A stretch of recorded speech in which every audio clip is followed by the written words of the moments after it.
আজকে ভাবছি করবো শস্য দিয়ে পোস্ত দিয়ে বাটা মাছগুলো রান্না করবো। বাটা মাছগুলো কাটে নিয়েছি, শস্য আর পোস্ত এই যে কোনটা আমি তো কোনোদিন রান্ধি নেই, কিনে আনছি এই তাই জল দিয়ে ভিজোই থুইছি।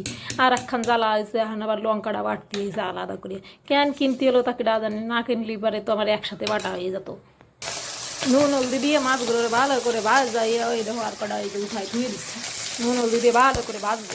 মাছগুলো তো ভাজে নিয়েছি, কড়াইতে তেল গরম করে দিয়ে কালো জিরে ফোড়ন দেওয়া আমি দিয়ে দিলাম, লঙ্কা টুকো দিয়ে দিলাম।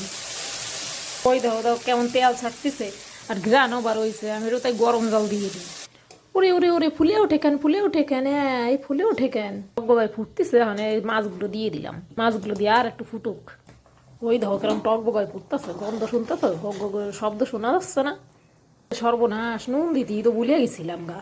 রান্না খান তো হয়ে গেছে, ওইখানে কষা মরিচ দিয়ে দিলাম আর একটু সর্ষের তেল দিলাম। 1 মিনিট ডাইকা দেবো, রান্না হয়ে গেছে। গরম গরম ভাতের সাথে সেই যা লাগবে নে, অসাধারণ লাগবে, আমি বুঝতেই পারতাছি। কেমন খাসা হয়েছে দেখো, খাইয়া দেখো কেমন লাগে।